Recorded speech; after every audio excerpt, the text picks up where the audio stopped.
أعوذ بالله من الشيطان الرجيم بسم الله الرحمن الرحيم ربي زدني علما ربي زدني علما ربي زدني علما বিসমিল্লাহির রহমানির রহিম। আমরা সর্বপ্রথম ধারা 1 থেকে ধারা 172 পর্যন্ত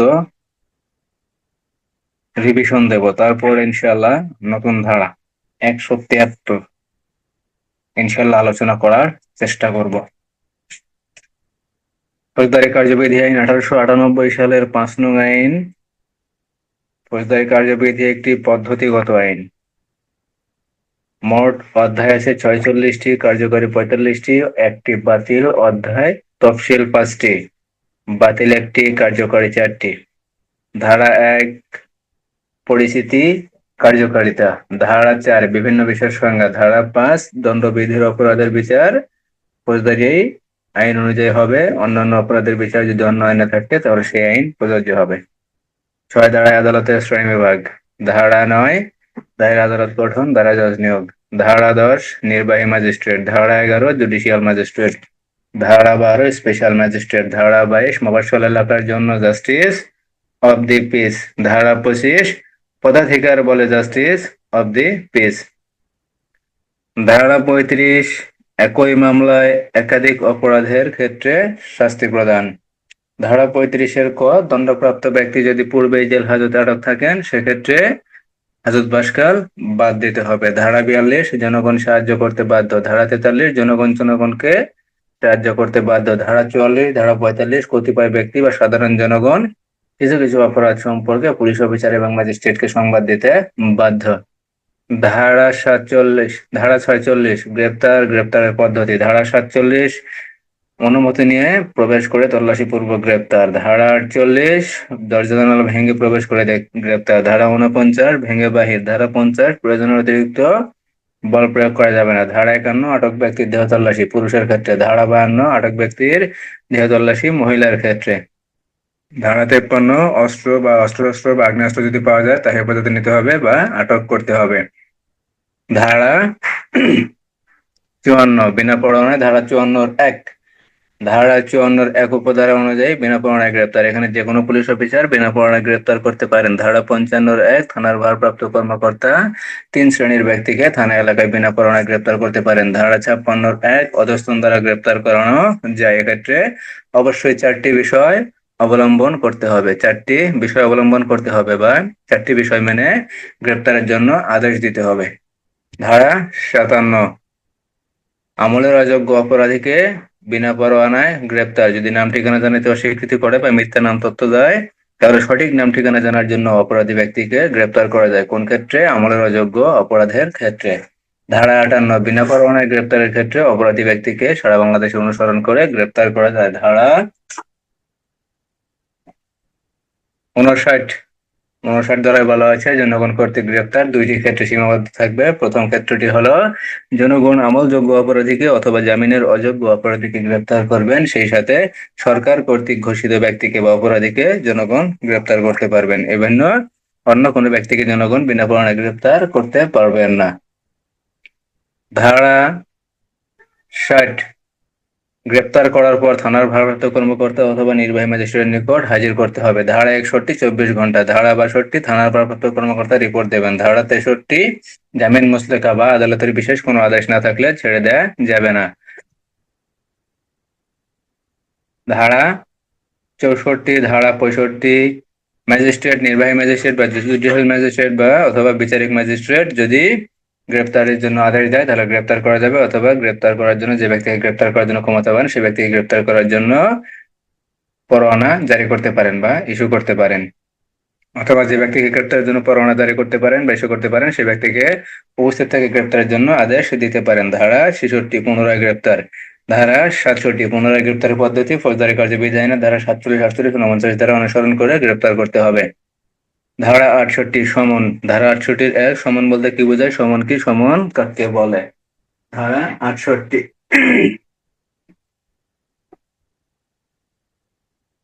ধারা 68 সাথে সমন পিআরবি কত? পিআরবি 471 বিধি। পিআরবি 471 বিধি। পিআরবি 471 বিধিতে বলা হয়েছে সমন সমন বলতে কি বোঝায়, বা সমন কি, বা সমন কাকে বলে, বা সমন জারির পদ্ধতি, পিআরবি 471 বিধি। তাহলে ধারা 68 ফৌজদারি কার্যবিধি আইনের ধারা 68, পিআরবি 471 বিধি। ধারা 68-1 পিআরবি 471 বিধি। ধারা 68-2, সমনকে জারি করতে পারেন। সমন কিভাবে জারি করা যায়? ধারা 69, পিআরবি 471, পিআরবি 471। ধারা 70, সাবালক পুরুষের নিকট সমনজারি। ধারা 71, লটকে সমনজারি। ধারা 72, সরকারি কর্মচারীর নিকট সমনজারি। ধারা 72-1, ধারা 72 সরকারি কর্মচারীর নিকট সমন জারি করার পর যে যে স্বাক্ষরিত কপি দ্বারা সমনজারি প্রমাণক হিসেবে ব্যবহার করা যায়, অর্থাৎ যার কাছে সমন দেওয়া হয় তাকে অপর কপির অপর পৃষ্ঠায় স্বাক্ষরপূর্বক সমন দেওয়া হয়, সেক্ষেত্রে স্বাক্ষরিত কপি দ্বারা সমনজারি প্রমাণক হিসেবে আদালতে ব্যবহার করা যায়। ধারা 72-2। ধারা 73, এখতিয়ারের বাহিরে সমন জারি। ধারা 74, সমন জারির প্রমাণ। ধারা 75, গ্রেপ্তারি পরোয়ানা। গ্রেপ্তারি পরোয়ানা পিআরবি কত? পিআরবি 315 বিধি। পিআরবি 315 বিধি। পিআরবি 315 ও 468 বিধি। পিআরবি 315 ও 468 বিধি। গ্রেপ্তারি পরোয়ানা সম্পর্কে পিআরবিতে আলোচনা করা হয়েছে পিআরবি 315 ও 468 বিধিতে। ধারা 75 বলা হয়েছে গ্রেপ্তারি পরোয়ানা বলবৎ থাকার সময় বা মেয়াদ। গ্রেপ্তারি পরোয়ানা বলবৎ থাকার মেয়াদ। ধারা 76, জামিনযোগ্য গ্রেপ্তারি পরোয়ানা অথবা পরোয়ানা ইস্যু করার ক্ষেত্রে আদালত নির্ধারিত করে দিতে পারে যে আসামি ব্যক্তিকে বা অপরাধী ব্যক্তিকে কিছু কিছু ক্ষেত্রে বা কিছু শর্ত সাপেক্ষে ছেড়ে দেওয়া যেতে পারে। ধারা 76।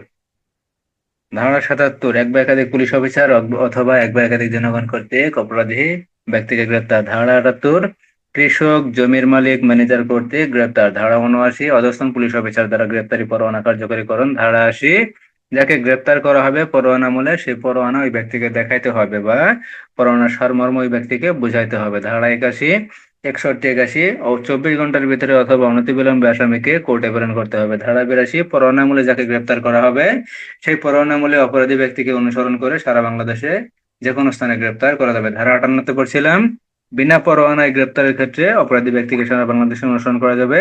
আর ধারা 82 বলা হয়েছে পরোয়ানা মূলে যদি কোনো আসামিকে গ্রেপ্তার করা হয় তাহলে সেই আসামিকে সারা বাংলাদেশে অনুসরণ করে গ্রেপ্তার করা যাবে।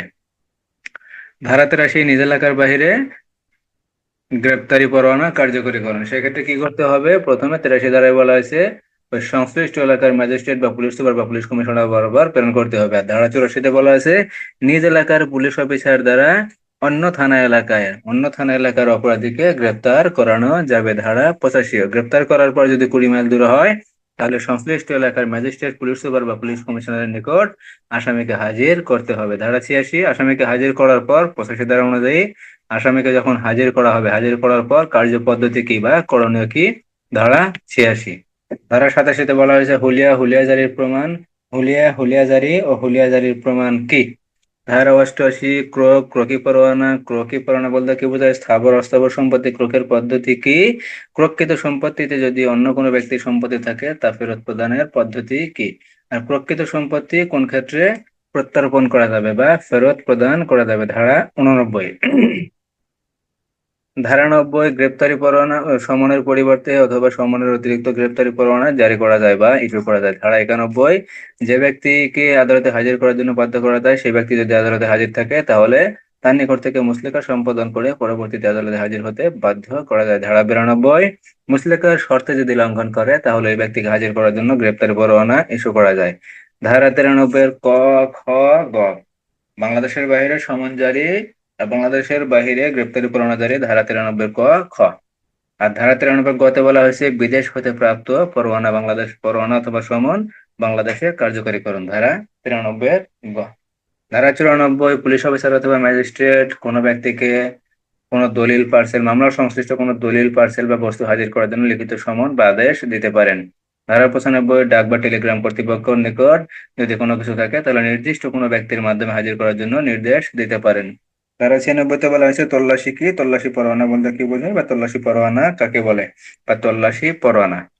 তল্লাশি পরোয়ানা পিআরবি 280 বিধি।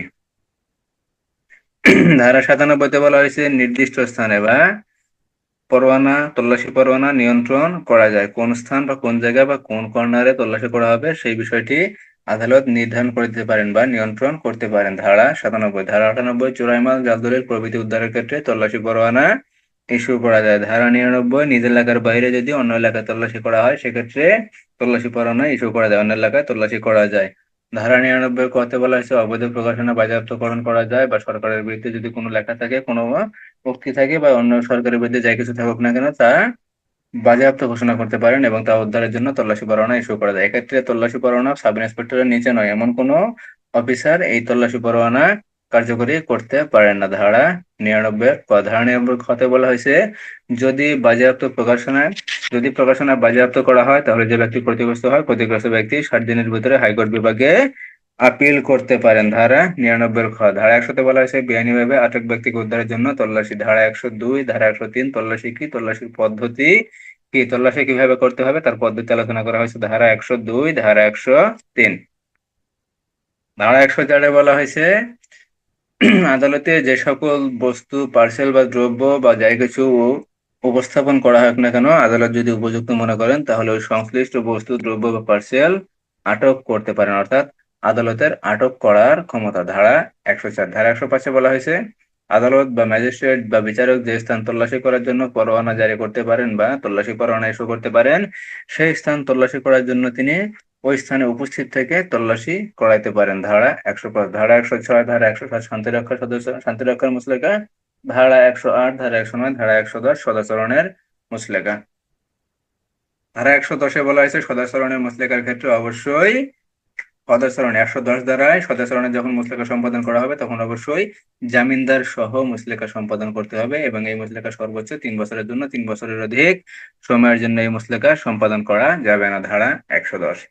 ধারা 112তে বলা হয়েছে ওই মুচলেকা সম্পাদনের জন্য ওই ব্যক্তিকে নোটিশ দিয়ে জানাইতে হবে। ধারা 112। ধারা 113তে ওই ব্যক্তি যদি কোনো ক্রমে যদি আদালতে হাজির থাকে তাহলে তাকে বুঝাইতে হবে বা পড়ে শোনাইতে হবে এবং পড়ে শোনানোর পর ওই ব্যক্তিকে বুঝিয়ে দিতে হবে। ধারা 113। ধারা 114তে বলা হয়েছে ওই ব্যক্তি যদি আদালতে হাজির না থাকে তাহলে সমন এবং গ্রেপ্তারি পরোয়ানা ইস্যু করে ওই ব্যক্তিকে জানাইতে হবে। ধারা 115তে বলা হয়েছে সমন এবং গ্রেপ্তারি পরোয়ানা যখন ইস্যু করা হবে তখন সমন এবং গ্রেপ্তারি পরোয়ানার সাথে ফৌজদারি কার্যবিধি আইনের 112 ধারার যে একটি কপি থাকবে তার একটি অনুলিপি ওই সমন এবং গ্রেপ্তারি পরোয়ানার সাথে প্রেরণ করতে হবে এবং অপরাধী ব্যক্তিকে 1 কপি দিতে হবে, অনুলিপি 1 কপি দিতে হবে। ধারা 115। ধারা 116তে বলা হয়েছে ব্যক্তিগতভাবে রেহাই প্রদান করা যাবে। ধারা 117তে বলা হয়েছে শান্তি রক্ষা এবং সদাচরণের যে অপরাধটি থাকবে সেই অপরাধের বিষয়ে অনুসন্ধান করা যাবে। ধারা 117। ধারা 118তে বলা হয়েছে 117 অনুযায়ী যখন অপরাধটি তদন্ত করার পর বা তদন্ত নয় অনুসন্ধান করার পর যখন প্রমাণিত হবে তখন ওই ব্যক্তির নিকট থেকে জামানত বা বন্ড বা মুচলেকা সম্পাদন করবে, জামানত বা বন্ড সহ মুচলেকা সম্পাদন করতে হবে। ধারা 118। ধারা 119 বলা হয়েছে যদি প্রমাণিত না হয় তাহলে তাকে অব্যাহতি দিতে হবে। ধারা 120 বলা হয়েছে যদি মুচলেকা সম্পাদন করা হয় তাহলে সেই মুচলেকার মেয়াদ কখন শুরু হবে। ধারা 121 বলা হয়েছে মুচলেকার যে বিষয়বস্তু থাকবে সেই বিষয়বস্তুগুলা কার্যকরী করণ, মুচলেকার যে বিষয়বস্তু। ধারা 122 বলা হয়েছে জামিনদার প্রত্যাখ্যান করা যাবে, কোন কোন ক্ষেত্রে জামিনদার প্রত্যাখ্যান করা যেতে পারে। ধারা 122। ধারা 124 বলা হয়েছে কোনো কারণে যদি মুচলেকা সম্পাদন করতে না পারে সেক্ষেত্রে যদি অপরাধী ব্যক্তি যদি কারাগারে থাকেন বা হাজতবাস করেন সেক্ষেত্রে জেলা ম্যাজিস্ট্রেট ওই ব্যক্তিকে কিছু শর্তে বা বিনা শর্তে মুক্তি দিতে পারেন বা ছেড়ে দিতে পারেন। ধারা 124। ধারা 125 বলা হয়েছে যে মুচলেকা নেওয়ার জন্য আদেশ দেওয়া হয়েছে আদালত বা ম্যাজিস্ট্রেট যদি চায়, জেলা ম্যাজিস্ট্রেট যদি চায় সেই মুচলেকা বাতিল করতে পারেন। কোন মুচলেকা বাতিল করতে পারেন? তার নিম্নের আদালত বা তার স্থলাভিষিক্ত কোনো আদালত যদি এই আদেশ দিয়ে থাকে তাহলে সেই আদেশ তিনি বাতিল করতে পারেন। তার আদালত অপেক্ষা উচ্চ আদালতের এরূপ কোনো আদেশ তিনি বাতিল করতে পারেন না। ধারা 125। ধারা 126 বলা হয়েছে জামিনদারকে অব্যাহতি প্রদান করা যাবে। জামিনদার যদি অব্যাহতির জন্য আবেদন করে তাহলে সেই জামিনদারকে অব্যাহতি প্রদান করা যাবে। ধারা 127। ধারা 127 থেকে ধারা 132 বেআইনি সমাবেশের বিস্তারিত আলোচনা। ধারা 127 মৌখিক আদেশ, ধারা 128 বেসামরিক শক্তি প্রয়োগ, ধারা 129 সামরিক শক্তি তলব, ধারা 130 সামরিক শক্তি প্রয়োগ, ধারা 131 সামরিক দলের যে কমিশন প্রাপ্ত অফিসার থাকবেন বা নন কমিশন প্রাপ্ত অফিসার থাকবেন তার ক্ষমতা, তিনি কি ক্ষমতা প্রয়োগ করবেন? তিনি ম্যাজিস্ট্রেট বা পুলিশ কমিশনের সাথে যদি সংযোগ স্থাপন করানো যায় তাহলে সেক্ষেত্রে তিনি নিজে যে ক্ষমতা থাকবেন সেই ক্ষমতা বলে তার দলের প্রত্যেক সদস্যকে বেআইনি সমাবেশ ছত্রভঙ্গের জন্য হস্তক্ষেপ করতে বলবেন এবং যথাসম্ভব হস্তক্ষেপ করবেন। যতটুকু ক্ষতি সাধন করা প্রয়োজন ততটুকু ক্ষতি সাধন করবেন। অতিরিক্ত ক্ষতি সাধন করা যাবে না। এক্ষেত্রে ছত্রভঙ্গের পর অপরাধীদের অর্থাৎ ওই সমাবেশে বেআইনি সমাবেশে যারা অংশগ্রহণ করবে তাদের প্রত্যেককে গ্রেপ্তার করবে। 131 ধারা 132 বলা হয়েছে রক্ষা কবচ। রক্ষা কবচের ব্যবস্থা নিতে গেলে বা রক্ষা কবচ যদি কেউ দাবিদার হয় বা কেউ যদি নিরাপত্তা দাবি করে, 132 ধারা যদি কেউ নিরাপত্তা দাবি করে তাহলে তাকে কি করতে হবে? 4টা বিষয় প্রমাণ করতে হবে যে সমাবেশটি একটি বেআইনি সমাবেশ হয়েছিল, মৌখিক আদেশ দেওয়া হয়েছিল কিন্তু তারা পালন করে নাই। বেআইনি সমাবেশ শক্তি প্রয়োগ ভিন্ন অন্য কোনো উপায়ে ছত্রভঙ্গ করার উপায় ছিল না। এই বিষয়ে যদি প্রমাণ করতে পারেন তাহলে সেই সমাবেশ সেই ব্যক্তি 132 ধারা নিরাপত্তা দাবি করতে পারেন। ধারা 133 গণ উপদ্রব। ধারা 134 গণ উপদ্রবের আদেশ জারি। ধারা 135 আদেশ পালন করবে অথবা কারণ দর্শাবে। ধারা 136 যদি আদেশ পালন না করে, কারণ না দর্শায়, সেক্ষেত্রে দণ্ডবিধির 188 ধারা অনুযায়ী অপরাধী হবেন। ধারা 137 ধারায় বলা আছে বিষয়টি অনুসন্ধান করতে হবে। 140 বলা হয়েছে ম্যাজিস্ট্রেট কর্তৃক করণীয়।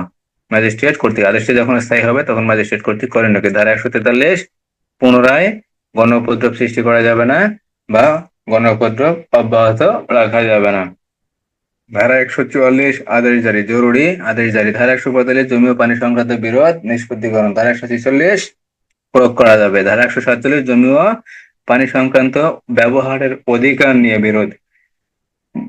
ধারা 148 ওই বিষয়টি অনুসন্ধান করা যাবে। ধারা 149 থেকে ধারা 153 পর্যন্ত যদি কোনো পুলিশ অফিসার বা যদি কোনো পুলিশ সদস্য আমলযোগ্য অপরাধ সম্পর্কে জানতে পারেন তাহলে তিনি আমলযোগ্য অপরাধ প্রতিরোধ করবেন। ধারা 149, ধারা 150 আমলযোগ্য অপরাধের সংগঠন সম্পর্কে যদি কোনো সংবাদ পাওয়া যায় বা কোনো ষড়যন্ত্রের বিষয়ে কোনো সংবাদ পাওয়া যায় তাহলে ঊর্ধ্বতন অফিসারকে জানাতে হবে। ধারা 150।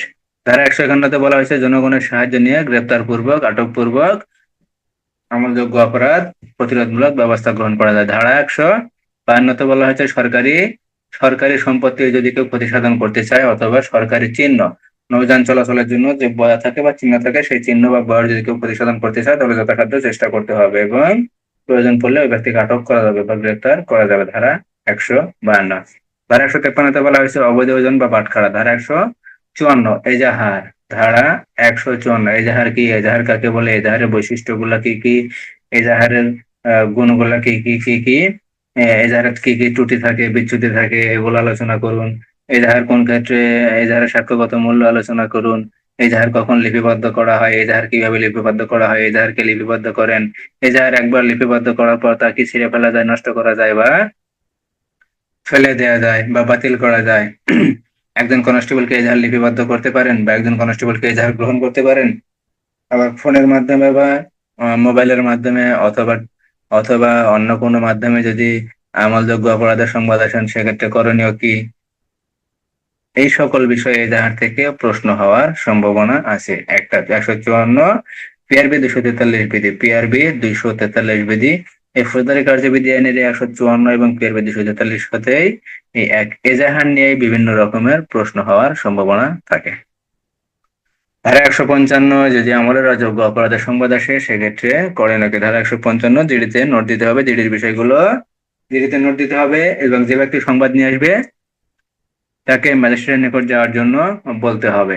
জিডির বিষয়গুলো বা আমলের অযোগ্য বিষয়গুলো, অপরাধের বিষয়গুলো আদালতের বা ম্যাজিস্ট্রেটের অনুমতি বা নির্দেশ ব্যতীত বা আদেশ ব্যতীত তদন্ত করা যায় না। যদি আদালত নির্দেশ দেয় বা যদি আদালত তদন্ত করার জন্য নির্দেশ দেয় তাহলে আদালতের নির্দেশ সাপেক্ষে ওই বিষয়গুলো তদন্ত করা যাবে এবং তদন্ত অবশ্যই আমলযোগ্য অপরাধের নেই, অর্থাৎ বড় বড় অপরাধে যে তদন্ত হয় সেরূপ তদন্ত করা যাবে, কিন্তু তদন্তের ক্ষেত্রে কোনো অপরাধীকে বিনা কারণে গ্রেপ্তার করা যাবে না। ধারা 155। 156 ধারায় আমলযোগ্য অপরাধের তদন্ত থানার ভারপ্রাপ্ত কর্মকর্তা করতে পারেন, এখানে কোনো প্রশ্ন উত্থাপন করা যাবে না। আর ফৌজদারি কার্যবিধি আইনের 190 ধারা অনুযায়ী যে অফিসার, যে ম্যাজিস্ট্রেট বা যে আদালত অপরাধ আমলে নিতে পারেন সেই আদালত বা ম্যাজিস্ট্রেট বা বিচারক কোনো অপরাধের অধিকতর তদন্তের জন্য আদেশ বা নির্দেশ দিতে পারেন। ধারা 156(3). ধারা 157 কোনো অপরাধের বিষয় নিয়ে যদি সন্দেহ হয় সেক্ষেত্রে করণীয় কি? ধারা 158 রিপোর্ট প্রদান। ধারা 160 কোনো ব্যক্তিকে অপরাধ সম্পর্কে কোনো ব্যক্তি অবগত আছে এরকম কোনো ব্যক্তিকে সাক্ষী হওয়ার জন্য নিজ থানা এলাকায় অথবা অন্য থানা এলাকায় যদি হয় তাকে সাক্ষী হওয়ার জন্য আহ্বান করা যাবে। এক্ষেত্রে এক বা একাধিক ব্যক্তিও সাক্ষী হিসেবে ডাকা যেতে পারে। পুলিশ অফিসার কোন কোন ক্ষেত্রে পুলিশ অফিসার কোন কোন ক্ষেত্রে সমন দিতে পারেন, কোন কোন ক্ষেত্রে পারেন? ধারা 94 পারেন, ধারা 103 পারেন, ধারা 160 পারেন, ধারা 175-এও পারেন। ধারা 175 বলা হয়েছে অপমৃত্যু সম্পর্কে যদি কোনো ব্যক্তি জানতে পারেন তাহলে এরূপ ব্যক্তিকে সাক্ষী হওয়ার জন্য পুলিশ অফিসার লিখিতভাবে সমন দিতে পারেন। ধারা 160, ধারা 161-তে ওই ব্যক্তি সাক্ষীগণের সাক্ষী লিপিবদ্ধ করতে হবে। কিভাবে লিপিবদ্ধ করতে হবে? তারা যেভাবে বলবে সেভাবে লিপিবদ্ধ করতে হবে। তো পৃথক পৃথক ভাবে লিপিবদ্ধ করতে হবে। এখানে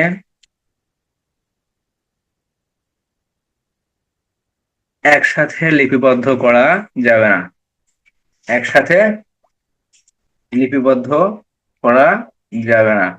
ধারা 161, ধারা 162-তে বলা হয়েছে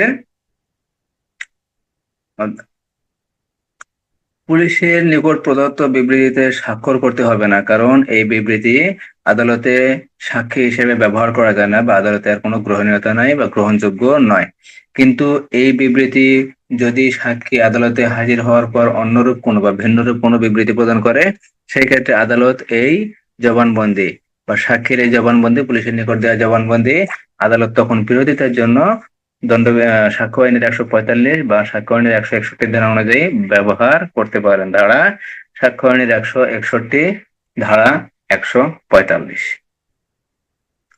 ধারা 163-তে বলা হয়েছে হুমকি, প্রলোভন, ভয়ভীতি এই জাতীয় কিছু দিয়ে সাক্ষ্য গ্রহণ করা যাবে না বা কোনো ব্যক্তি যদি সাক্ষ্য দিতে চায় তাহলে তাকে বিরত রাখা যাবে না। ধারা 163, ধারা 164-তে বলা হয়েছে ফৌজদারি কার্যবিধি আইনের 164 ধারা কার্যক্রম গ্রহণের ক্ষেত্রে ফৌজদারি কার্যবিধি আইনের 364 ধারা অনুসরণ করতে হবে। 364 ধারা অনুসরণ করতে হবে। পিআরবি 283, পিআরবি 467 বিধি। ফৌজদারি কার্যবিধি ধারা 165 নিজ এলাকায় তল্লাশি।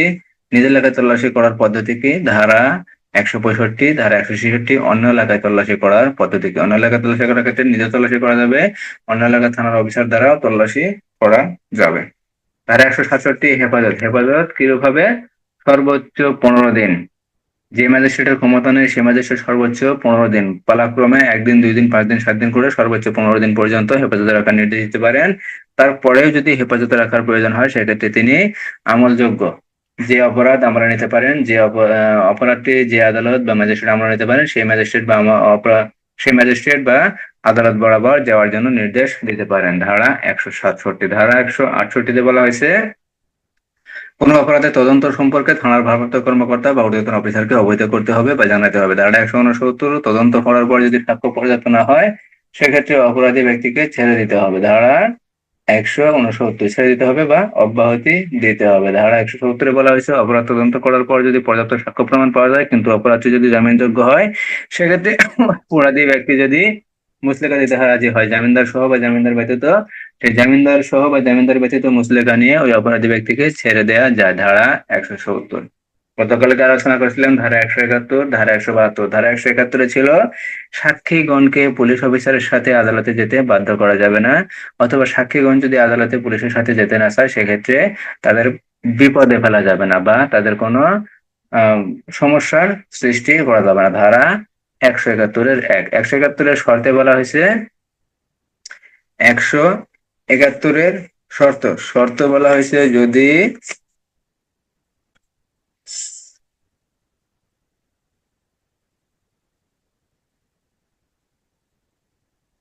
যদি কোনো সাক্ষী বা ফরিয়াদি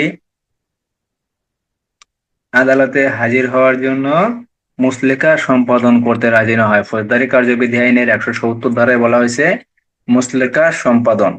এখানে যদি মুচলেকা সম্পাদন ফৌজদারি কার্যবিধি আইনের 170 ধারার নির্দেশ অনুসারে কোন ফরিয়াদি বা সাক্ষী হাজির হতে বা মুচলেকা সম্পাদন করতে যদি অস্বীকার করেন তাহলে থানার ভারপ্রাপ্ত কর্মকর্তা তাকে আটক করে হেফাজতে গ্রহণ করতে পারেন এবং আদালতের শুনানি শেষ না হওয়া পর্যন্ত বা ম্যাজিস্ট্রেটের শুনানি শেষ না হওয়া পর্যন্ত ম্যাজিস্ট্রেট তাকে বা আদালত তাকে আটক রাখার জন্য নির্দেশ দিতে পারেন। ধারা 171-এর 1 আর 2-এ বলা হয়েছে উপধারা 1-এ যা কিছু থাকুক না কেন উপধারা 1-এ কি আছে যে পুলিশের সাথে বাদী বা সাক্ষীকে যাইতে নির্দেশ প্রদান করা যাবে না বা যাইতে বাধ্য করা যাবে না, কিন্তু দুইয়ে বলা হয়েছে উপধারা একে যা কিছু থাকুক না কেন এর কোনো কিছুই প্রযোজ্য হবে না যদি,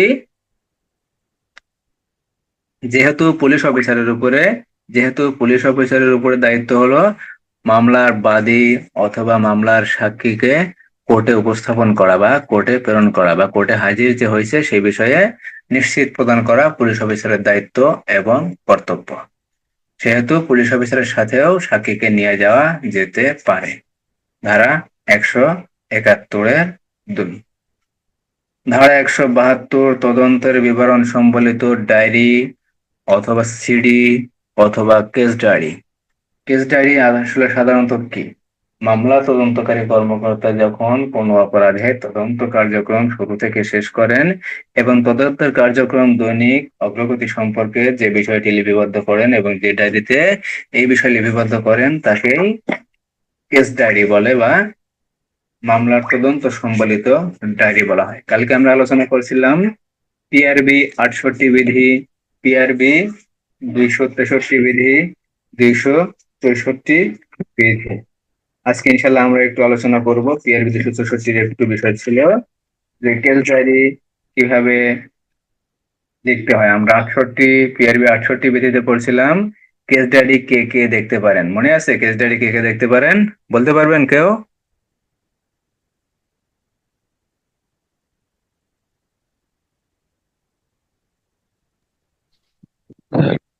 তদন্তকারী অফিসার, থানার ভারপ্রাপ্ত অফিসার, মানে ভারপ্রাপ্ত অফিসার এবং পদের যখন পুলিশ অফিসার, কোর্ট অফিসার, তারপর দায়িত্বপ্রাপ্ত সুপারিনটেন্ডেন্ট অফিসারের অফিসার রক্ষী রানী, প্রাপ্ত সুপারিনটেন্ডেন্ট কর্তৃক দায়িত্বপ্রাপ্ত অন্য কোনো যে কোনো অফিসার এগুলো।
যদি কোনো ব্যক্তি যদি কোনো ব্যক্তি অপরাধের তদন্তের ক্ষেত্রে কোনো তথ্য প্রদান করেন এবং সেই ব্যক্তির নাম যদি গোপন রাখার প্রয়োজন হয় তাহলে কেস ডায়েরিতে ওই ব্যক্তির নাম লিপিবদ্ধ করা হবে না।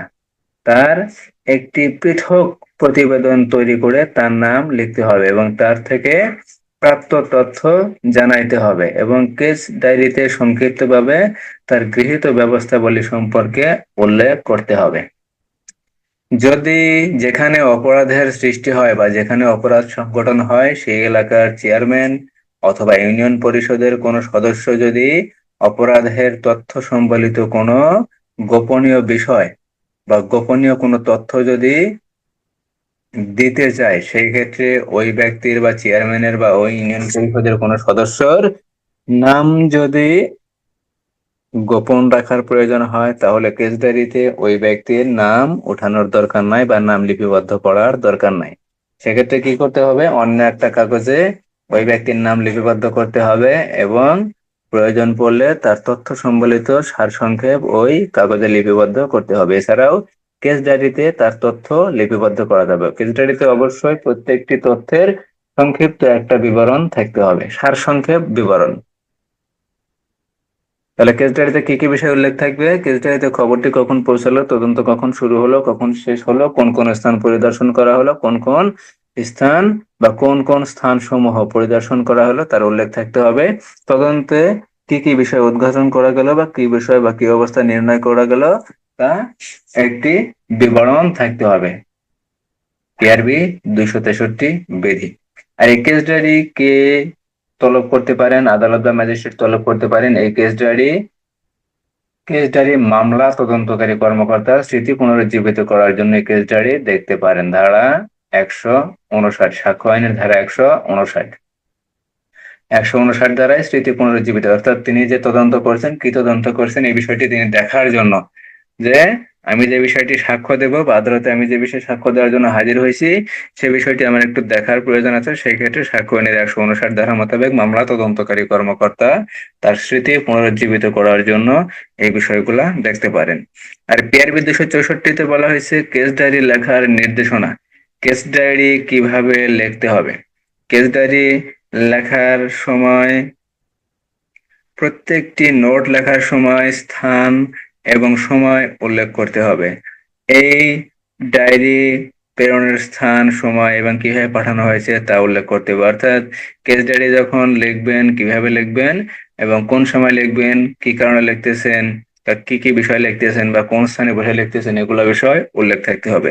কেস ডায়েরি যেখানে প্রেরণ করতে হবে সেখানে প্রেরণের ক্ষেত্রে এখানে কি কি তথ্য লিখছেন, এই সময়টা, এই দিনটা, তারিখটা এখানে উল্লেখ করতে হবে। কেস ডায়েরি তদন্ত করার ক্ষেত্রে যদি তদন্তকারী কর্মকর্তা কোনো জায়গায় রাত্রি যাপন করেন সে স্থানের নামও কেস ডায়েরিতে উল্লেখ করতে হবে। তদন্ত করা হয়েছে এরূপ প্রত্যেক মামলায় কেস ডায়েরি দাখিল করতে হয়।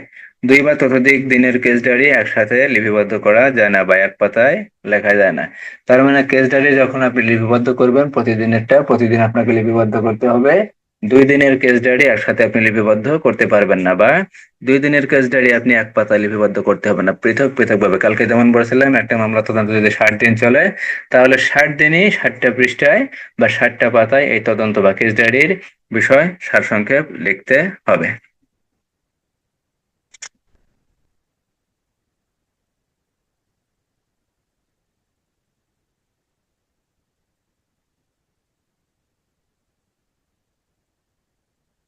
তাহলে এই ছিল কেস ডায়েরি। কেস ডায়েরি কি, কেস ডায়েরি কাকে বলে, কেস ডায়েরি লিপিবদ্ধ করার কারণ কি, কেস ডায়েরি কেন লিপিবদ্ধ করা হয়, কেস ডায়েরি কে লিপিবদ্ধ করেন, কেস ডায়েরি কে দেখতে পারেন, কেস ডায়েরি লিপিবদ্ধ করার পদ্ধতি কি, কেস ডায়েরিতে কি কি বিষয় উল্লেখ থাকতে হয় বা কি কি বিষয় উল্লেখ করা হয়, এই সকল বিষয়ে প্রশ্ন হতে পারে। তবে এটা সাধারণত কনস্টেবল থেকে এএসআই নিরস্ত্র পদোন্নতি পরীক্ষার ক্ষেত্রে প্রশ্ন হওয়ার সম্ভাবনা খুবই কম।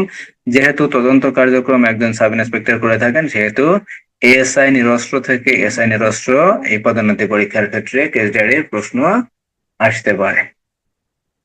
ধারা 173, আজকের নতুন পড়া ধারা 173।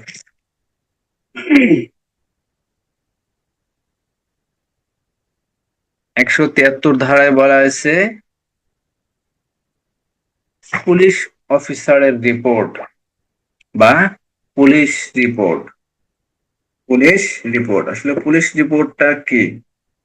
পুলিশ রিপোর্টটা কি?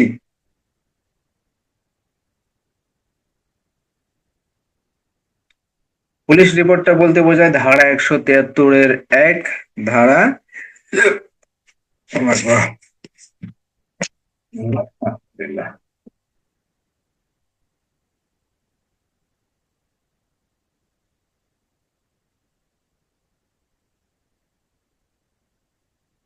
পুলিশ রিপোর্ট ধারা 173 173-1 প্রত্যেকটি তদন্ত কোনো প্রকার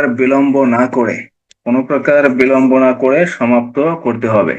অর্থাৎ কোনো অপরাধের বিষয়ে যখন অভিযোগ হবে, অপরাধটি যদি আমলযোগ্য হয়, তাহলে অপরাধটি যদি আমলযোগ্য হয় তাহলে সেই মামলার ক্ষেত্রে বা সেই অপরাধের ক্ষেত্রে বা সেই কেসের ক্ষেত্রে থানার ভারপ্রাপ্ত কর্মকর্তা তিনি নিজে অথবা তার নির্দেশ মোতাবেক অন্য কোনো অফিসার মামলার বা কেসের বা অপরাধের তদন্ত কার্যক্রম শুরু করবেন, এবং এই সকল তদন্ত কার্যক্রম যখন শুরু করবেন তিনি অতি দ্রুত অর্থাৎ কোনো প্রকার বিলম্ব না করে তদন্ত প্রতিবেদন দাখিল করবেন বা তদন্ত সমাপ্ত করবেন। ধারা 173-1।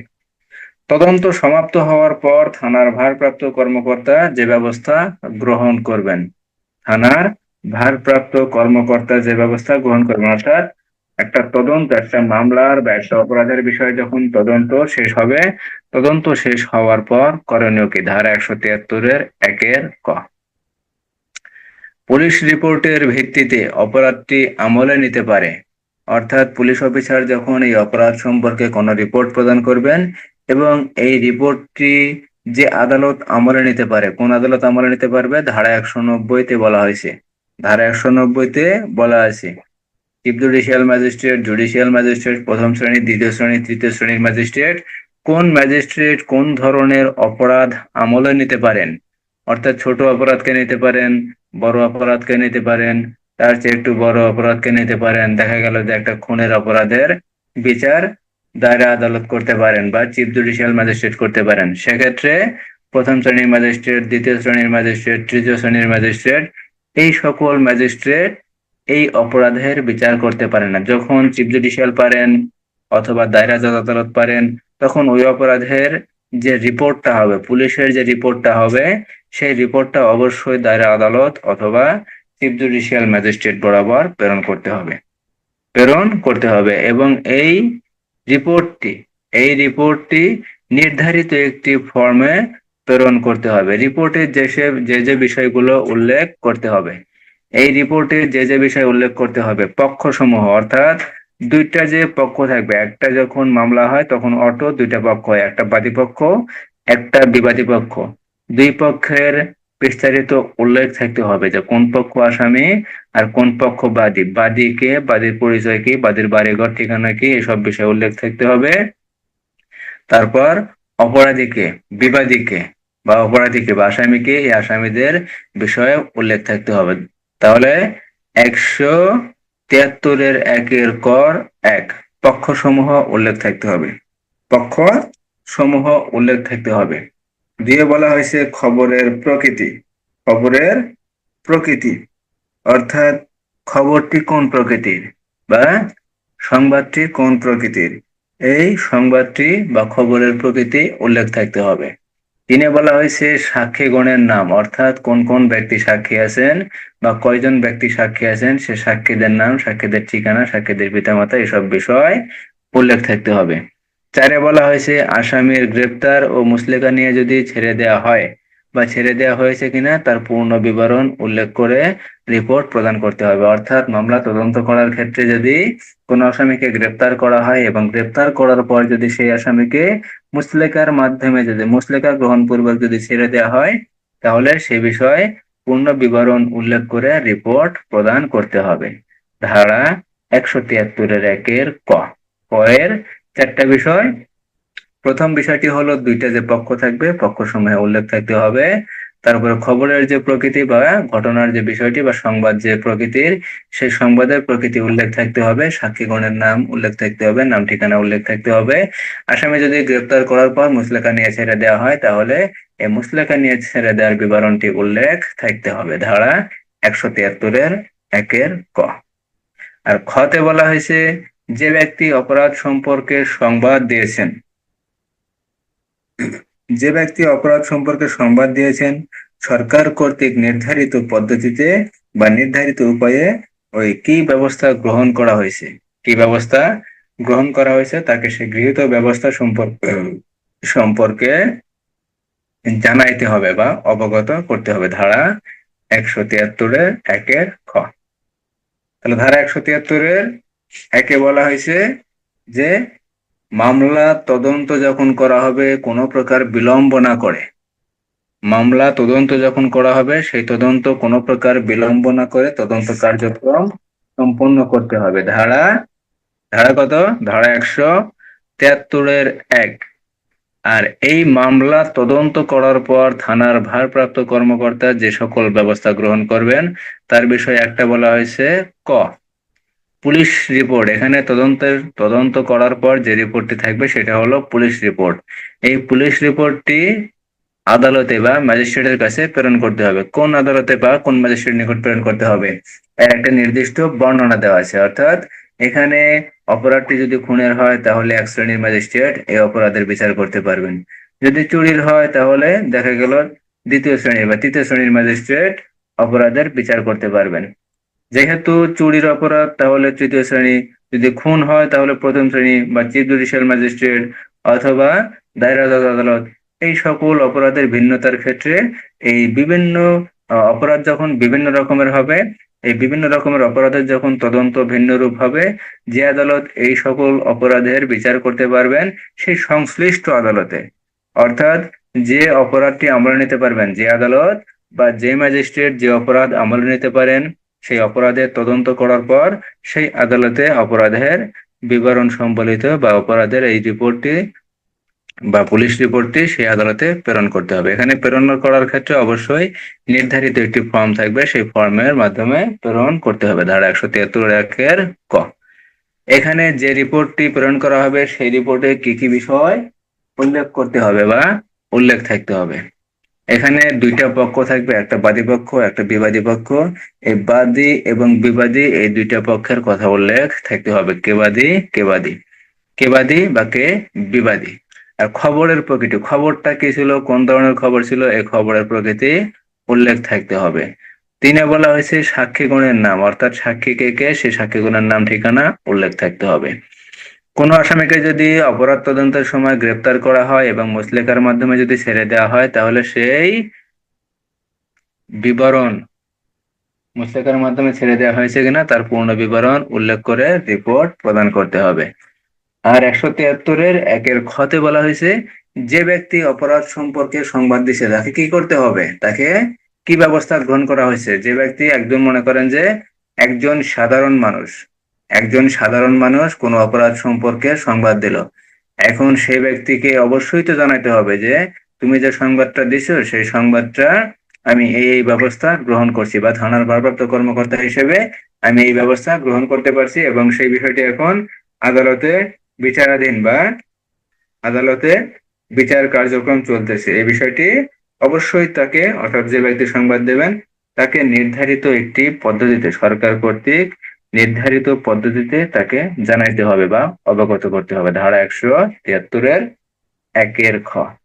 173-এর 2, 173-এর 2, 2-এ বলা হয়েছে ম্যাজিস্ট্রেটের নির্দেশ সাপেক্ষে ঊর্ধ্বতন পুলিশ অফিসার থানার ভারপ্রাপ্ত কর্মকর্তাকে অধিকতর তদন্তের নির্দেশ দিতে পারেন। এখানে অধিকতর তদন্তের নির্দেশ কখন দিতে পারেন? ফৌজদারি কার্যবিধি আইনের 156-3-এ বলা হয়েছে যে অপরাধ যে ম্যাজিস্ট্রেট বা যে বিচারক বা যে আদালত আমলে নিতে পারেন সেই অপরাধের তদন্ত আমলে নেওয়ার পর তিনি যদি বুঝতে পারেন যে নতুন করে আরো তদন্ত করা দরকার, কোনো জায়গায় তদন্তের ত্রুটি বিচ্যুতি আছে, এই বিষয়টি যদি তার নিকট প্রতীয়মান হয় যে না কোনো জায়গায় ত্রুটি বিচ্যুতি আছে, সেক্ষেত্রে তিনি তার ঊর্ধ্বতন অফিসারকে তদন্ত করার জন্য বা অধিকতর তদন্তের জন্য আদেশ দিতে পারেন। আর এই রিপোর্টটি কিভাবে প্রেরণ করা হয়? ফৌজদারি কার্যবিধি আইনের 158 ধারা অনুযায়ী কোনো অপরাধের তদন্ত করার পর ওই রিপোর্টটি ঊর্ধ্বতন অফিসারের মাধ্যমে, ঊর্ধ্বতন অফিসারের মাধ্যমে নতুন করে তদন্ত করা বা ঊর্ধ্বতন অফিসার যদি তদন্ত করার জন্য 158 ধারা কি বলা হয়েছিল, যখন কোনো রিপোর্ট প্রেরণ করা হবে সেই রিপোর্টটি অবশ্যই সর্বপ্রথম ঊর্ধ্বতন অফিসারকে দেখাইতে হবে। ঊর্ধ্বতন অফিসার যদি দেখার পর কোনো প্রকার পরামর্শ দেন বা কোনো দিক নির্দেশনা দেন তাহলে সেই দিক নির্দেশনা অনুসরণ করে বা পরামর্শ গ্রহণ করে নতুন করে তদন্ত কার্যক্রম মানে তদন্ত কার্যক্রম করে সেই রিপোর্টটি আদালতে প্রেরণ করতে হবে। ধারা 158।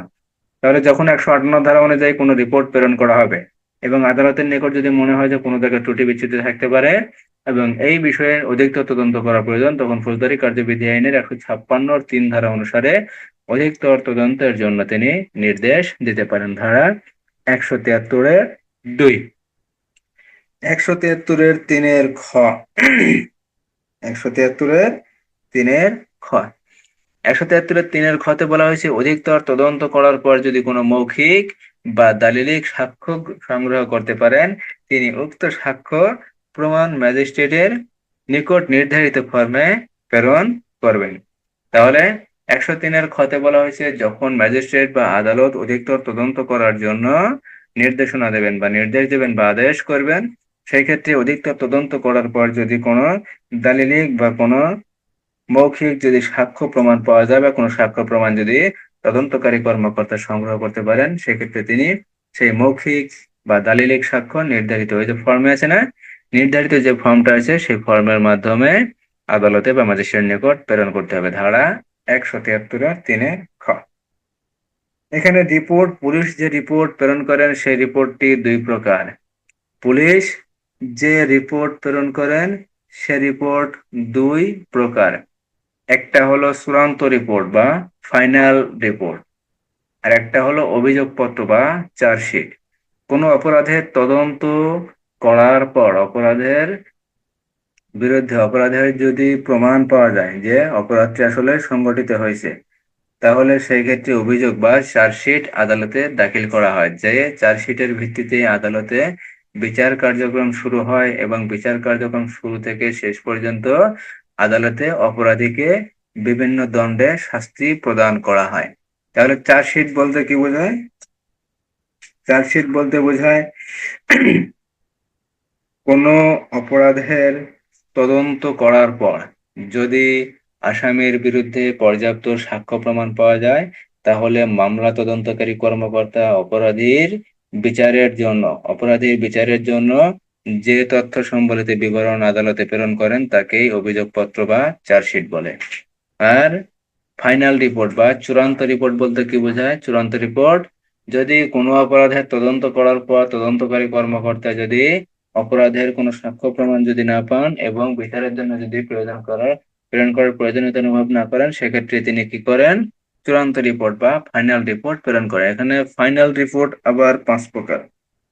ফাইনাল রিপোর্ট আবার 5 প্রকার। ফাইনাল রিপোর্ট 5 প্রকার বলতে কি বোঝায়?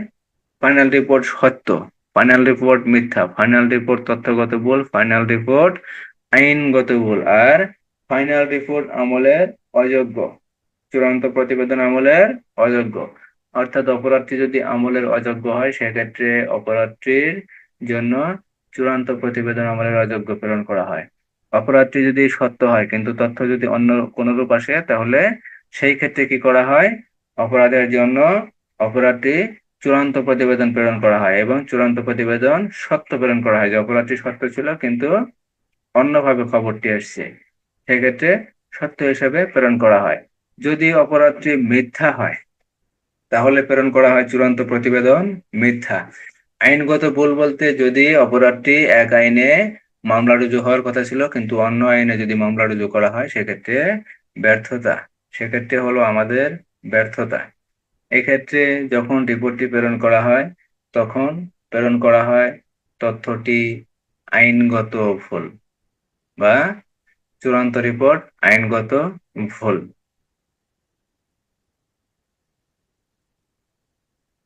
আর এটা কি ছিল? চূড়ান্ত রিপোর্ট সত্য, চূড়ান্ত রিপোর্ট মিথ্যা, চূড়ান্ত রিপোর্ট তথ্যগত ভুল। চূড়ান্ত রিপোর্ট আরেকটা আছে তথ্যগত ভুল। যদি রিপোর্টটি দেওয়ার কথা একরকম, তথ্যটি দেওয়ার কথা একরকম কিন্তু তথ্যটি কোনো ব্যক্তির নিকট থেকে আসছে অন্যরকম, সেই ক্ষেত্রে কি দেওয়া হয়? তথ্যটি চূড়ান্ত রিপোর্ট তথ্যগত ভুল, অর্থাৎ যে তথ্যটা পাওয়া গেছে সেই তথ্য অনুযায়ী তদন্ত করার পর কোনো সাক্ষ্য প্রমাণ পাওয়া যায় নাই, পাওয়া গেছে তথ্য পাওয়া গেছে একরকম কিন্তু তথ্যটি বা অপরাধটি ছিল অন্যরকম, সেক্ষেত্রে যে রিপোর্টটি প্রেরণ করা হয় সেই রিপোর্টটি চূড়ান্ত প্রতিবেদন তথ্যগত ভুল। তো চূড়ান্ত রিপোর্ট সত্য, চূড়ান্ত রিপোর্ট মিথ্যা, চূড়ান্ত রিপোর্ট তথ্যগত ভুল, চূড়ান্ত রিপোর্ট আইনগত ভুল, আর চূড়ান্ত রিপোর্ট আমলের অযোগ্য। অর্থাৎ অপরাধটি যদি ছোট হয় সেক্ষেত্রে তদন্ত করার প্রয়োজন হয় না, অপরাধটি যদি খুবই ছোট হয় সেক্ষেত্রে তদন্ত করার প্রয়োজন হয় না, সেক্ষেত্রে কি করা হয়? চূড়ান্ত রিপোর্ট আমলের অযোগ্য এই প্রতিবেদনটা আদালতে প্রেরণ করা হয়। আর ফৌজদারি কার্যবিধি আইনের ধারা 173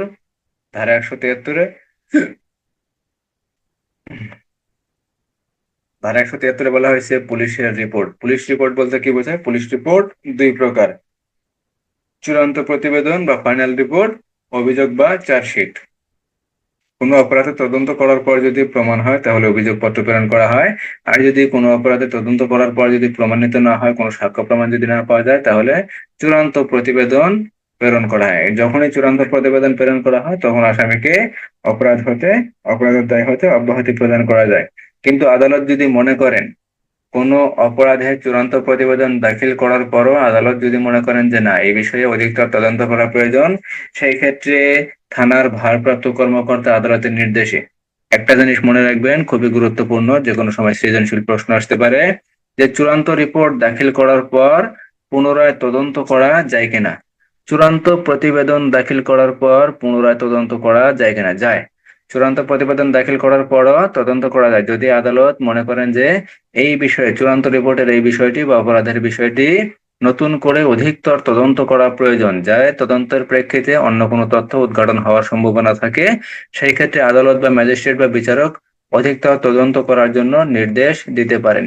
এক্ষেত্রে থানার ভারপ্রাপ্ত কর্মকর্তা উক্ত নির্দেশনা অনুসরণ করত যখন তদন্ত কার্যক্রম নতুন করে করেন, এবং নতুন করে তদন্ত কার্যক্রম করার পর যদি কোনো সাক্ষ্য প্রমাণ পাওয়া যায়, সেক্ষেত্রে ওই চূড়ান্ত প্রতিবেদন যে প্রেরণ করা হয়েছে সেই চূড়ান্ত প্রতিবেদন অটো বাতিল বলে গণ্য হয়ে যাবে, এবং যে রিপোর্টটি প্রেরণ করা হবে নতুন করে বা যে অভিযোগপত্রটি প্রেরণ করা হবে সেই অভিযোগপত্রটি আদালতের কাছে কার্যকরী হিসেবে গণ্য হবে। ধারা 173 পিআরবি 272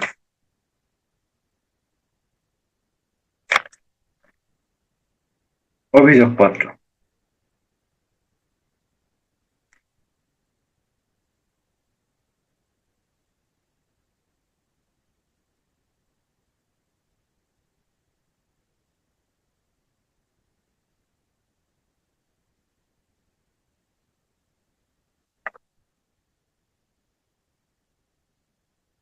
তাহলে কোনো মামলার অপরাধের তদন্ত শেষে যদি চূড়ান্ত প্রতিবেদন দাখিল করা হয়, চূড়ান্ত প্রতিবেদন দাখিল করার পরও একজন পুলিশ অফিসার কি নতুন করে তদন্ত কার্যক্রম শুরু করতে পারেন বা নতুন করে সেই চূড়ান্ত প্রতিবেদনের অপরাধের বিষয়টি তদন্ত করতে পারেন? হ্যাঁ, পারেন। কোন ক্ষেত্রে পারেন?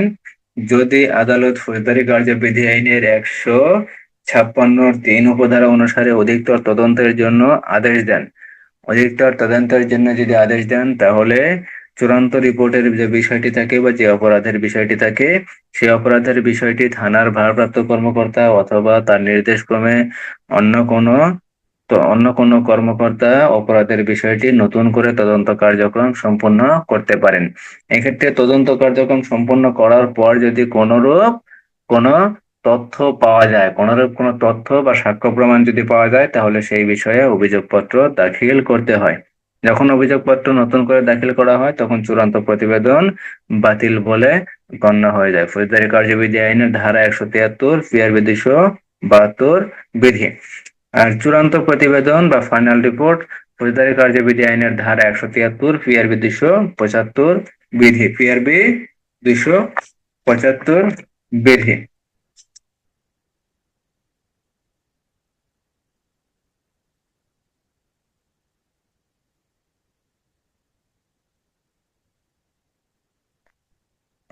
এখানে চূড়ান্ত প্রতিবেদন বলতে বোঝায় অভিযোগপত্র দাখিলের মাধ্যমে শেষ হয় না এমন তদন্তকৃত প্রত্যেক মামলার তদন্তকারী অফিসার বিপি ফং নং 42-এ একটি চূড়ান্ত প্রতিবেদন প্রস্তুত করেন।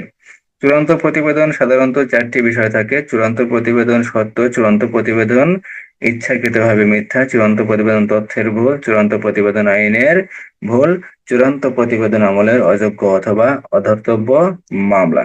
প্রত্যেকটি চূড়ান্ত প্রতিবেদনের ফর্ম 3টি অনুলিপি করতে হয়। 3টি অনুলিপি। চূড়ান্ত প্রতিবেদনের ফর্ম 3টি অনুলিপি করতে হয়। একটি অনুলিপি থানায় রাখা হয়। এই চূড়ান্ত প্রতিবেদন সাধারণত বার্ষিক ক্রমিক নম্বর দিতে হয়। চূড়ান্ত প্রতিবেদনটা যে রিপোর্ট করা হয় বা যে রিপোর্টটা প্রেরণ করা হয় চূড়ান্ত প্রতিবেদন বিষয়ে, এই বিষয়গুলো আপনার বার্ষিক বার্ষিক যে রিপোর্ট থাকে 1 2 3 4 ক্রমিক যে নম্বর থাকে এই নম্বর দ্বারা নম্বর দিতে হয়। এই যে চূড়ান্ত প্রতিবেদনে যে 3টি অনুলিপি থাকে, 3টি অনুলিপির একটি অনুলিপি থানায় রাখা হয়, 2টি কেস ডায়েরির সাথে সার্কেল অফিসে প্রেরণ করা হয়। সার্কেল অফিসে যখন প্রেরণ করা হয়, সার্কেল সহকারী পুলিশ সুপার প্রত্যেকটি প্রেরণের তারিখ ও সময় লিপিবদ্ধ করেন। প্রত্যেকটি যে অনুলিপি থাকবে এই অনুলিপিতে প্রেরণের সময় এবং তারিখ উল্লেখ করেন। সার্কেল সহকারী পুলিশ সুপার একটি অনুলিপি কেস ডায়েরির সাথে, অর্থাৎ কেস যে ডায়েরি থাকবে সিডি, সেই সিডির সাথে সংযুক্ত করে রাখবেন এবং অপর অনুলিপি মন্তব্য করে সুপারিশ সহ ম্যাজিস্ট্রেটের নিকট অগ্রগামী করবেন। কোনটা অগ্রগামী করবেন? চূড়ান্ত প্রতিবেদন ম্যাজিস্ট্রেটের নিকট প্রেরণ করবেন। কে প্রেরণ করবেন? সহকারী পুলিশ সুপার বা সার্কেল পুলিশ সুপার বা সার্কেল এএসপি। এই অনুলিপি একটি অনুলিপি তিনটির একটি অনুলিপি থানায় থাকবে, 2টি অনুলিপি সার্কেল সহকারী পুলিশ সুপারের কাছে প্রেরণ করা হবে। কখন প্রেরণ করা হলো, কোন তারিখে প্রেরণ করা হলো এই বিষয়টি তিনি লিপিবদ্ধ করবেন। সেই সাথে একটি অনুলিপি, তার কাছে যে 2টি অনুলিপি থাকবে সেই 2টি অনুলিপির একটি অনুলিপি তিনি সুপারিশ সহকারে ম্যাজিস্ট্রেটের নিকট প্রেরণ করবেন। ধারা ফৌজদারি কার্যবিধি আইনের 173, পিআরবি 275 বিধি। এখানে গ্রেপ্তারকৃত ব্যক্তির হেফাজত হতে মুক্তি অথবা অঙ্গীকার পত্র যদি অব্যাহতির মাধ্যমে নেওয়া হয় সেক্ষেত্রে চূড়ান্ত প্রতিবেদনে তা উল্লেখ থাকতে হবে। জামিন ও অঙ্গীকার পত্র চূড়ান্ত প্রতিবেদনের সাথে সংযুক্ত করতে হবে। তাহলে এখানে বলা হয়েছে চূড়ান্ত প্রতিবেদনের 3টি অনুলিপি থাকতে হবে। চূড়ান্ত প্রতিবেদনের 3টা অনুলিপি থাকতে হবে। একটা অনুলিপি থানায় সংরক্ষিত থাকবে আর অপর 2টা অনুলিপি সার্কেল এএসপি অফিসে প্রেরণ করতে হবে। অর্থাৎ পুলিশের যে সার্কেল অফিসগুলো থাকে যেখানে একজন এসপি সিনিয়র কর্মকর্তা থাকেন সেখানে প্রেরণ করতে হবে। সেখানে প্রেরণ যখন করা হবে তিনি দিন তারিখ দিয়ে তা লিপিবদ্ধ করে রাখবেন, অর্থাৎ প্রয়োজন পড়লে তিনি নোট দিয়ে রাখবেন যে এই তারিখে এই সময় আসছে, এই দিন তারিখ উল্লেখ করে তিনি জিনিসটা রেখে দেবেন। একটা তার কাছে রেখে দেবেন আর অপর একটা যে কপি থাকবে, 2টা কপির একটা তার কাছে রাখবেন, অপর একটা যে কপি থাকবে সেই কপিটা তিনি ম্যাজিস্ট্রেট বরাবর সুপারিশ সহ প্রেরণ করে দেবেন। কোনটা প্রেরণ করবেন? চূড়ান্ত প্রতিবেদন যে থাকবে সেই চূড়ান্ত প্রতিবেদনের একটা অনুলিপি তিনি প্রেরণ করে দেবেন আর একটা অনুলিপি তার কাছে যে কেস ডায়েরি থাকবে সেই কেস ডায়েরির সাথে একটা সংযুক্ত করে রেখে দেবেন।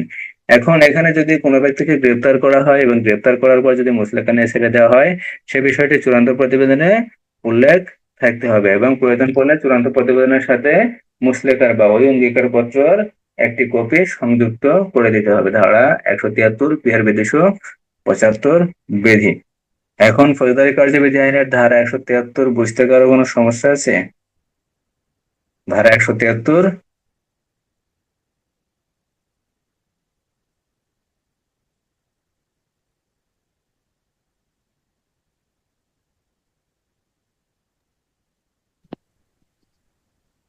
না স্যার, সমস্যা নেই।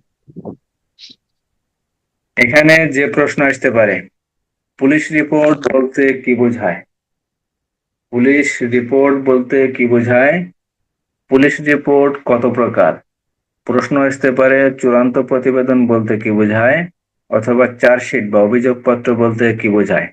চূড়ান্ত প্রতিবেদন কত প্রকার? 5 প্রকার। চূড়ান্ত প্রতিবেদন সত্য, চূড়ান্ত প্রতিবেদন মিথ্যা, চূড়ান্ত প্রতিবেদন তথ্যগত ভুল, চূড়ান্ত প্রতিবেদন আইনগত ভুল, চূড়ান্ত প্রতিবেদন আমলের অযোগ্য অথবা অধর্তব্য অপরাধ। এটা চূড়ান্ত প্রতিবেদন 5 প্রকার। চূড়ান্ত প্রতিবেদন কিভাবে লিপিবদ্ধ করা হয়?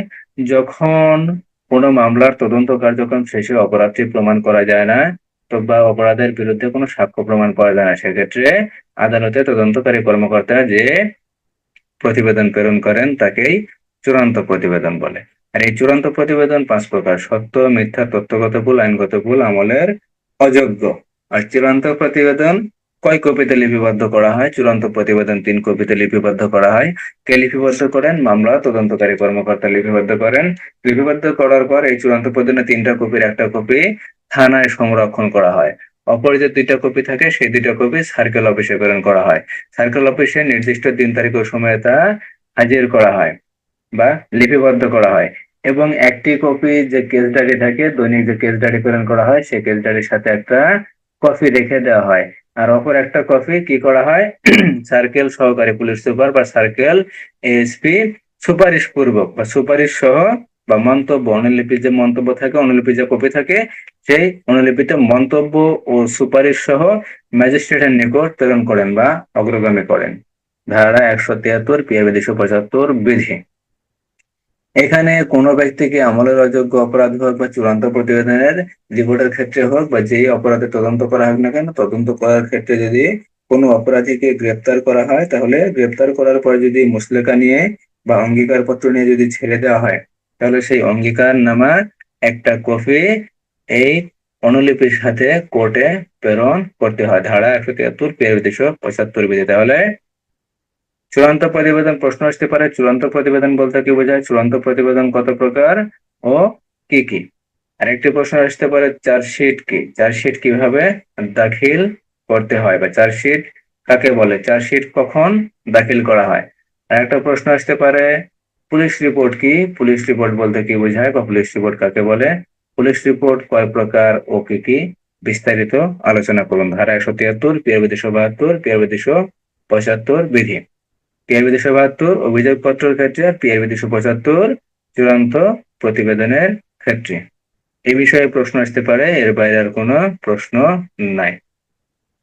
তাহলে 171, 172, 173 বুঝতে কারো কোনো সমস্যা আছে অথবা কোনো প্রশ্ন আছে কিনা?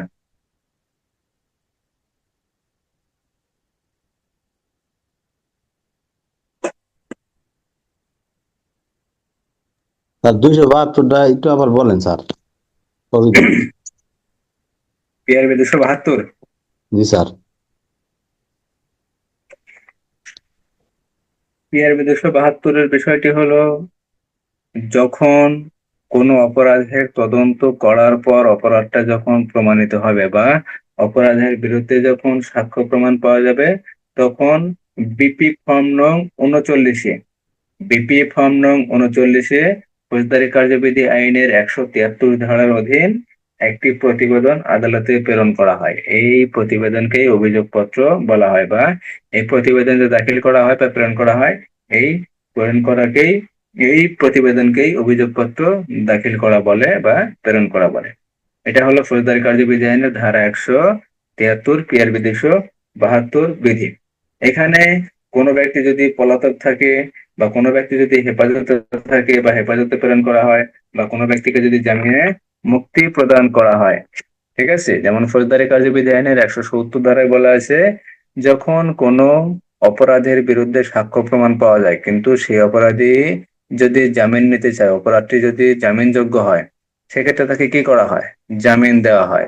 এইভাবে যদি কখনো জামিন দেওয়া হয়, তাহলে তাকে বিচারের জন্য যে অভিযোগপত্র দাখিল করা হয়, যদি জামিন দেওয়াও হয় তাকে কি করা হয়, বিচারের জন্য অভিযোগপত্র দাখিল করা হয়। কোথায় করা হয়, ম্যাজিস্ট্রেট বরাবর করা হয়।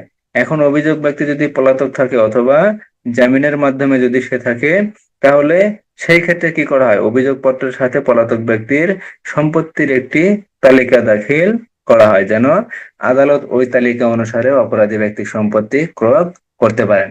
অর্থাৎ এখানে পিআরবি 272-এ বলা হয়েছে, যখন কোনো অপরাধীকে গ্রেপ্তার করা সম্ভব না হয়, সে যদি পলাতক থাকে, তাহলে সেক্ষেত্রে অভিযোগপত্র প্রেরণের পদ্ধতি কি, সেক্ষেত্রে অভিযোগপত্র দেখা গেল কোনোভাবেই আদালতে হাজির করা যাইতেছে না। অপরাধী ব্যক্তিকে আদালতে গ্রেপ্তার করা হোক বা সমনের মাধ্যমে বা হুলিয়ার মাধ্যমে হোক, গ্রেপ্তার করা যখন সম্ভব না হবে, তখন এই অভিযোগপত্র প্রেরণের ক্ষেত্রে কি করতে হবে, একটা বিষয় অনুসরণ করা যায়, সেটা হলো ওই ব্যক্তির যে সম্পত্তি ক্রোক করা হবে, সেটা সম্পত্তি ক্রোকের আদালত বা ম্যাজিস্ট্রেট কিভাবে বুঝবে যে ওই ব্যক্তির কি কি সম্পত্তি আছে, ওই ব্যক্তির কি কি সম্পত্তি থাকবে।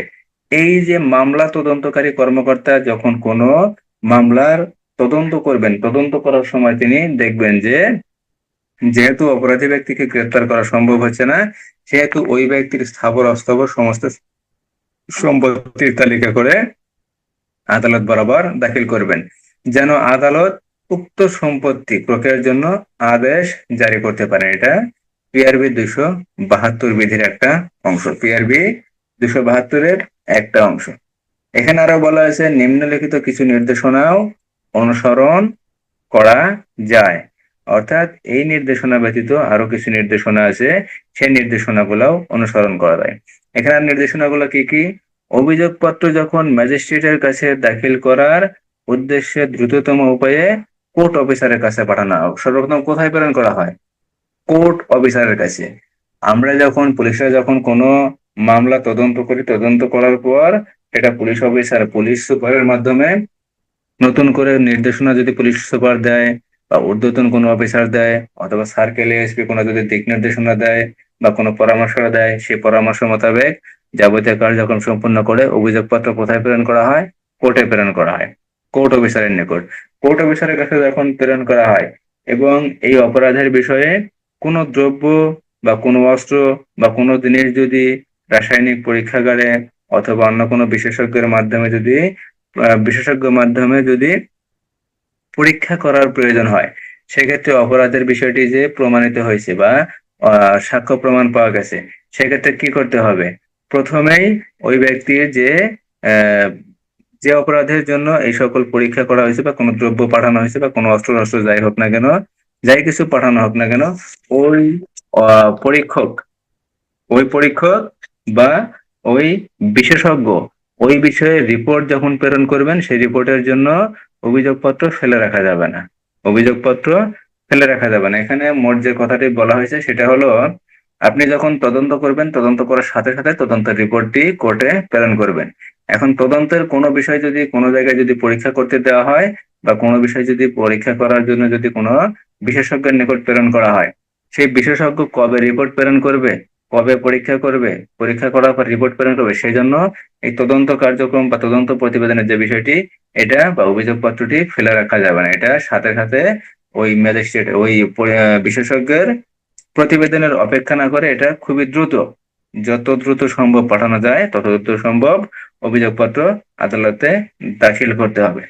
এছাড়াও বলা হয়েছে অপরাধ সংগঠনের যে তথ্য প্রদান করেছিলেন সে ব্যক্তিকে অপরাধের বিষয় সম্পর্কে জানাইতে হবে। এটা অভিযোগপত্র। অভিযোগপত্রের ক্ষেত্রে ওই ব্যক্তিকে অবশ্যই জানাইতে হবে যে একটা অপরাধের সংবাদ যখন কোনো ব্যক্তি যখন থানায় নিয়ে আসবেন, সেই ব্যক্তি অবশ্যই দাবিদার, সে আইনগত অধিকার যে আমি যে একটা অপরাধের বিষয় যে পুলিশকে দিলাম, পুলিশ অফিসার সে অপরাধের বিষয়টি কি করলো, পুলিশ অফিসার তদন্ত করলো না তদন্ত করলো না, যদি তদন্ত না করে সেটা বলা হয়েছে 157 ধারায় জানাইতে হবে যে আমি তদন্ত করি নাই, তোমরা অপরাধটি আসলে তদন্তের যোগ্য না, তদন্ত করার মতো না। এই বিষয়টি তদন্ত করা যদি থানার অফিসার মনে করেন যে তদন্ত করার প্রয়োজন নাই, সেক্ষেত্রে তিনি অবশ্যই সরকার কর্তৃক নির্ধারিত পদ্ধতিতে ওই ব্যক্তিকে জানাইতে হবে। এটাও পিআরবি 272-এর একটা অংশ। তাহলে এখানে বলা হয়েছে পিআরবি 272 বিধিতে যদি কোনো অপরাধের অনুসন্ধান ও অপরাধের তদন্ত করার পর অপরাধটি যদি প্রমাণিত হয়, তাহলে সেই অপরাধের বিষয়ে আদালতে একটি প্রতিবেদন প্রেরণ করতে হবে, যাকে অভিযোগপত্র বা চার্জশিট বলে। এই চার্জশিট যত দ্রুত সম্ভব প্রেরণ করা সম্ভব তত দ্রুতই প্রেরণ করতে হবে, কোনো প্রকার বিলম্ব করা যাবে না। এই প্রতিবেদন প্রেরণের ক্ষেত্রে কোনো বিশেষজ্ঞের মতামতের জন্য দেরি করা যাবে না। কোনো বিশেষজ্ঞ মতামত কবে দেবে কখন দেবে সেই জন্য এটা দেরি করা যাবে না। কোনো প্রকার বিলম্ব না করে এই অভিযোগপত্র আদালতে প্রেরণ করতে হবে। এই অভিযোগপত্র আদালতে প্রেরণ করার পূর্বে ঊর্ধ্বতন অফিসারের মাধ্যমে প্রেরণ করতে হবে। ঊর্ধ্বতন অফিসার যদি কোনো পরামর্শ দেয়, কোনো দিক নির্দেশনা দেয়, তাহলে সেই দিক নির্দেশনা বা পরামর্শ গ্রহণ করে নতুন করে প্রতিবেদন তৈরি করে বা ভালোভাবে তদন্ত কার্যক্রম সম্পন্ন করে বা অফিসারের দিক নির্দেশনা অনুযায়ী তদন্ত কার্যক্রম সম্পন্ন করার পর অভিযোগপত্র কোর্ট অফিসারের নিকট দাখিল করতে হবে এবং সেই কোর্ট অফিসার এই অভিযোগপত্রটি আদালতের নিকট বা ম্যাজিস্ট্রেটের নিকট উপস্থাপন করবেন। ধারা 173 পিআরবি 275 বিধি। আর এই অপরাধের বিষয়ে যদি কোনো ব্যক্তি খবর দেন, তাহলে সেই অপরাধের বিষয়টি থানার ভারপ্রাপ্ত কর্মকর্তা হোক বা অন্য কোনো কর্মকর্তা হোক কি ব্যবস্থা গ্রহণ করেছেন সেই বিষয়ে অবশ্যই সংবাদদাতাকে বিস্তারিতভাবে জানাতে হবে যে তোমার এই বিষয়টি, যে বিষয়টি তুমি অভিযোগ করছো বা যে বিষয়ে সংবাদ দিছো, এই বিষয়টি আমি তদন্ত করছি, তদন্ত করার পর অভিযোগ প্রমাণিত হয়েছে, আমি অভিযোগপত্র আদালতে দাখিল করছি। অথবা তুমি যে অপরাধের খবর দিয়েছো সেই অপরাধের বিষয়ে আমি তদন্ত করছি, কোনো সাক্ষ্য প্রমাণ পাওয়া যায় নাই বা অভিযোগটি প্রমাণিত হয় নাই, সেক্ষেত্রে আমি চূড়ান্ত প্রতিবেদন আদালতে দাখিল করছি। এ বিষয়েও তাকে সরকার কর্তৃক নির্ধারিত পদ্ধতিতে ওই সংবাদদাতাকে বা যে ব্যক্তি খবর দেবেন তাকে নির্ধারিত পদ্ধতিতে জানাইতে হবে। ফৌজদারি কার্যবিধি আইনের ধারা 173, পিআরবি 272, পিআরবি 275 বিধি। বোঝা গেল না? আর বোঝা লাগবে? কোনো প্রশ্ন আছে?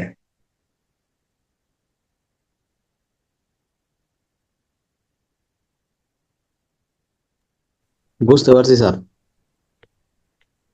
এখানে প্রশ্ন আসতে পারে, পুলিশ রিপোর্ট বলতে কি বোঝায়? পুলিশ রিপোর্ট বলতে কি বোঝায়? পুলিশ রিপোর্ট কত প্রকার?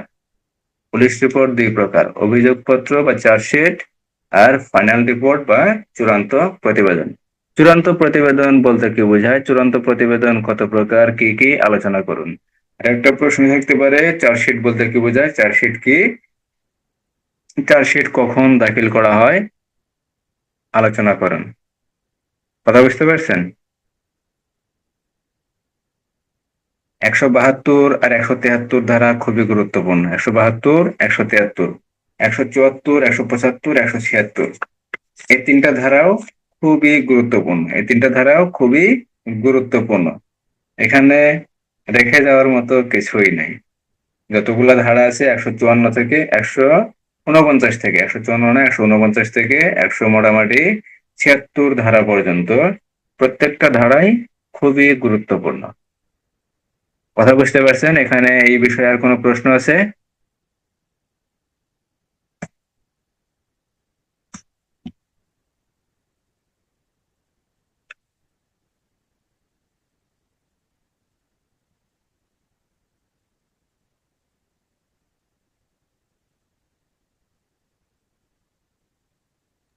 স্যার বুঝতে পারো? চার্জশিটটা তো হলো চূড়ান্ত রিপোর্ট নাকি? চার্জশিট? চার্জশিট। হ্যাঁ। চার্জশিটটা হলো অভিযোগপত্র। ও, অভিযোগপত্র বলতে কোনো অপরাধের বিষয় যখন প্রমাণ হয়, প্রমাণ হওয়ার পর আদালতে চার্জশিট দাখিল করা হয়, এটা হলো অভিযোগপত্র। আর চূড়ান্ত প্রতিবেদন হলো ফাইনাল রিপোর্ট। অপরাধ যখন প্রমাণ করা, তাদের বিরুদ্ধে যখন সাক্ষ্য প্রমাণ পাওয়া যায় না, তখন কি করা হয়? চূড়ান্ত প্রতিবেদন প্রেরণ করা হয়। অর্থাৎ অপরাধীকে এই বিষয়ে যখন চূড়ান্ত প্রতিবেদন প্রেরণ করা হয়, তখন অপরাধী মনে করেন যে খালাস পায় বা অব্যাহতি পায়। আবার অনেক সময় চূড়ান্ত প্রতিবেদন আদালতে প্রেরণ করার পরেও আদালত চূড়ান্ত প্রতিবেদনের ওই অপরাধের বিষয়টি নতুন করে তদন্ত করার জন্য বা অধিকতর তদন্ত করার জন্য দিক নির্দেশনা দিতে পারেন। কথা বুঝতে পারছেন? যদি কখনো প্রশ্ন হয় যে চূড়ান্ত প্রতিবেদন দাখিল করার পরও কি নতুন করে তদন্ত করা যায়, তখন অ্যান্সার কি হবে? হ্যাঁ, চূড়ান্ত প্রতিবেদন দাখিল করার পরও যদি আদালত ফৌজদারি কার্যবিধি আইনের 156 3 ধারা অনুসারে অধিকতর তদন্তের জন্য আদেশ দেন, তাহলে সেই অপরাধের বিষয়টি বা চূড়ান্ত প্রতিবেদনের অপরাধের বিষয়টি অধিকতর তদন্ত করা যায়। এক্ষেত্রে অধিকতর তদন্ত করার পর যদি কোনো প্রকার সাক্ষ্য প্রমাণ পাওয়া যায়, তাহলে আদালতে অভিযোগপত্র দাখিল করতে হয়। তাহলে পূর্বেই যে চূড়ান্ত প্রতিবেদন আদালতে দাখিল করা হয়েছে, সেই চূড়ান্ত প্রতিবেদন তখন বাতিল হয়ে যায়। ফৌজদারি কার্যবিধি আইনের ধারা 173, পিআরবি 272 বিধি। কথা বুঝতে পারছেন? বুঝতে পারছি স্যার। আর এই চূড়ান্ত প্রতিবেদন অথবা ফাইনাল রিপোর্ট হবে একটা নির্ধারিত পদ্ধতিতে, নির্ধারিত ফর্মে আদালতে প্রেরণ করা হয়। কথা বোঝা গেল না? বুঝতে আর কোনো সমস্যা আছে?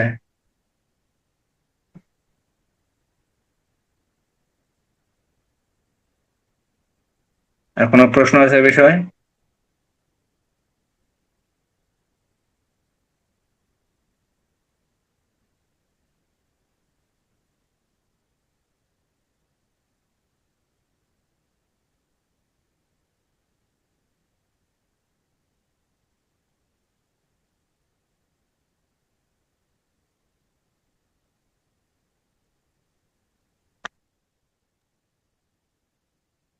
যেহেতু আর কোনো প্রশ্ন নাই, তাহলে ক্লাস এখানে ইনশাল্লাহ শেষ। সকালের ক্লাস 7টা 20। তবে ইনশাল্লাহ থাকার চেষ্টা করবেন। আমি যদি স্যার একটু যে হ্যাঁ বলেন। অভিযোগপত্র আর হলো চূড়ান্ত অভিযোগপত্রটা তো অনেক বড় দেওয়া যায়, এটা একটা শীট দিলে ভালো হইতো আর কি। অভিযোগপত্র কি দেবো? শীট একটা মানে নোট করে আর মানে যেটুক করতে হইব ট্যাগ করে দিলে আর কি ভালো হইতো। মানে অভিযোগপত্র কোন জায়গায় দেখলেন বেশি? তো অনেক 272-এর 5টা কলম দেখা যায়। ও, পিআরবি পিআরবি তে গেছেন। আপনার অত জি স্যার। দেখার প্রয়োজন, আপনার এর ভিতরে দুই একটা জিনিস শুধু দেখবেন যেগুলা দেখার প্রয়োজন আছে, সম্পূর্ণ দেখার দরকার নেই। ঠিক আছে। কথা বুঝতে পারছেন? আপনি অত বিষয় লিখতে পারবেন না, তো 5টা বিষয় যে দেওয়া আছে, 5 বা 6-7টা বিষয় দেওয়া আছে, এতগুলা বিষয় আপনি লিখতে পারবেন না। এর ভিতরে দুই একটা জিনিস মনে রাখবেন, শুধু গুরুত্বপূর্ণ যে দুই একটা কথা থাকবে এগুলাই মনে রাখবেন, কি কি বিষয় বলা আছে, কি কি বিষয়ে এই জায়গা থেকে প্রশ্ন আসতে পারে। কথা বুঝতে পারছেন? জি স্যার। তাহলে ইনশাল্লাহ সবাই ভালো থাকেন। আর সকালবেলা 7টা 20-এ ক্লাস, যদিও হইতেছে না, কষ্ট হয়ে যাইতেছে, মানে শীতের দিন উঠতে ইচ্ছা করে না। আর আমি ঘুম থেকে জাগনাই পাই না, অ্যালার্ম বাজে, অ্যালার্ম বাজতে বাজতে বন্ধ হয়ে যায়, আমি বুঝতে পারি না, উঠতে পারি না। আগামীকাল ইনশাল্লাহ ওঠার চেষ্টা করব, অবশ্যই ইনশাল্লাহ থাকবেন ক্লাসে 7টা 20। আসসালামু আলাইকুম রহমতুল্লাহ। ওয়ালাইকুম আসসালাম।